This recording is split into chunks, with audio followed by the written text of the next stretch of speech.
my ministerial colleague, Shri Narendra Singh Ji Tomar, our Ministers of State, Meenakshi Lekhi Ji, Shobha Karanjale Ji, Secretaries Tamu Ravi, Sanjay Verma, Manoj Ahura Ji, Excellencies, officials, friends.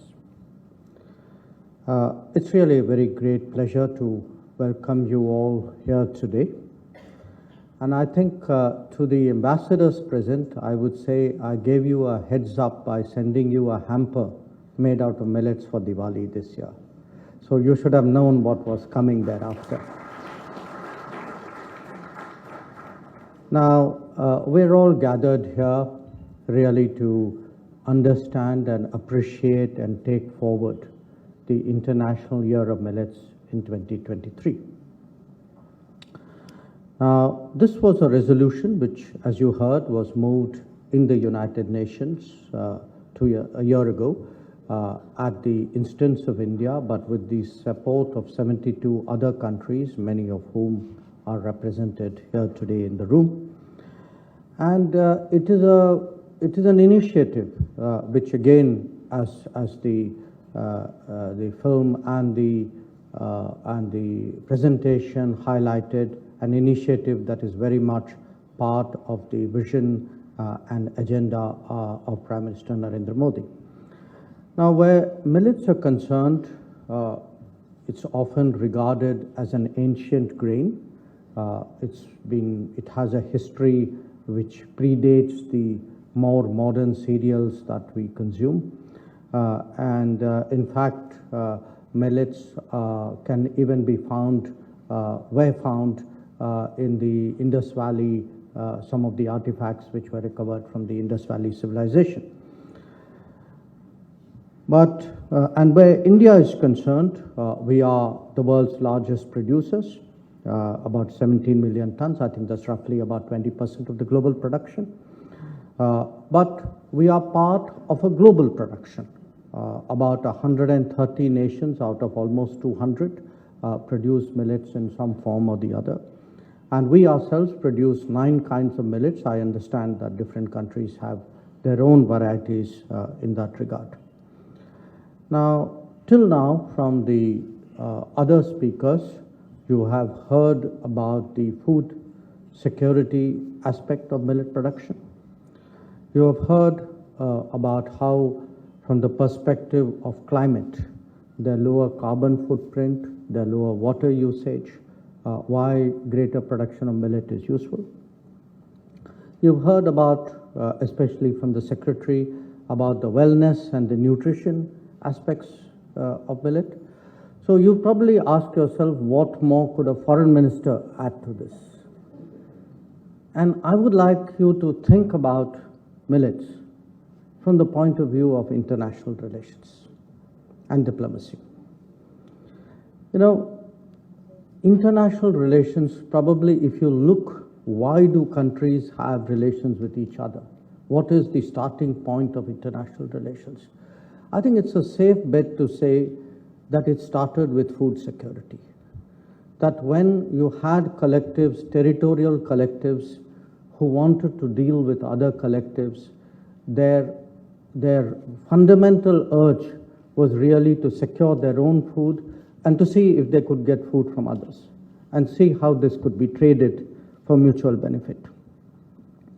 So I would like you today to look at this entire subject, both from the point of view of food security and from the point of view of it being a global enterprise, that it is something which no country can do by itself effectively, impactfully, and it is something where the world would be better off if we did it more collectively.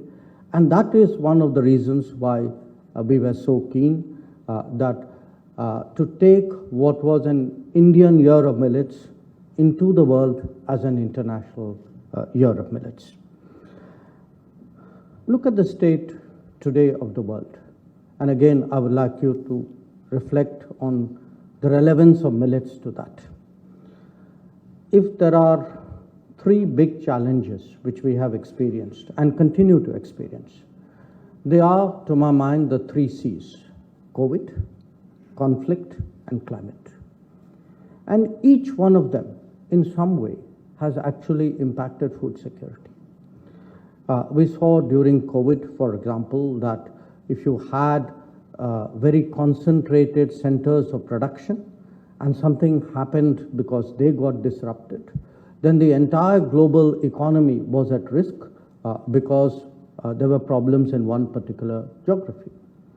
Now, this wasn't just in the case of China and manufacturing. You know, I can share my own experience that when we had a lockdown in 2020, probably some of the countries who were most concerned were our immediate neighbors and countries of the Gulf, because countries of the Gulf were importing food from us on a daily basis. And we actually, even in the middle of the lockdown, assured them and delivered on that assurance that we would keep the food supply chain going. So there were actually periods where the only planes which were actually taking off from some of our airports were actually planes to the Gulf carrying food supplies. So the COVID was a period which reminded us what a pandemic could do to food security. And think about it. This was not the first pandemic. It surely will not be the last pandemic. This pandemic could have been even worse. And if there are future pandemics, how do we prepare for the food security implication of pandemics? Or let me ask you to turn your attention to conflict. One of the biggest concerns which has arisen from the Ukraine conflict was the inability of two major food producers. Ukraine was the leading producer by far, leading exporter of wheat. What happens when food exporting nations, for some reason, in this case conflict, what happens if that gets disrupted? And we saw all immediately how the conflict led to escalating food prices, led to speculation, led to shortages. So again, if you have concentrated centers of food production and food export, and we are utterly and totally dependent on that for the stability of global markets, what happens if something goes wrong there? And now again, like pandemics, we know that, we would hope that this conflict comes to an early end, that there are no more, but I think all of us who work in international relations plan for the fact that, worst case scenarios can happen. And look at the third C, climate. I think by now, anybody with common sense would agree that we are seeing more and more of extreme climate. And extreme climate, in fact, is a double whammy. It can lower production and it can disrupt trade. So if you put, therefore, COVID, conflict, and climate together, I would suggest that perhaps in international relations, we should all be giving much greater attention to food security. So when it comes to food security, what is it we are looking for? We're looking for the same as we're looking for other parts of security. We are looking for more sources. We are looking for more diversity. We are looking for more production.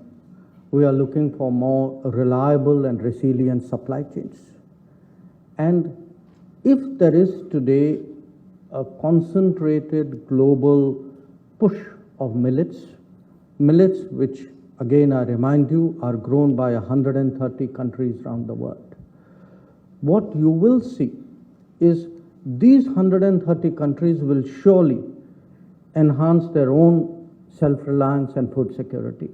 But in the process, they will actually contribute to a larger amount of food grains which would be available for global consumption. So do think of this not purely as a nutritional exercise or an agricultural exercise or something, which will improve farmers' incomes, all of which are extremely important. But do also reflect on the larger implication of greater production of a more diverse food, a food which has so many other virtues which the other speakers have brought out. So as we look at the world today, I think de-risking the global economy requires more decentralized production. It requires more self-reliance.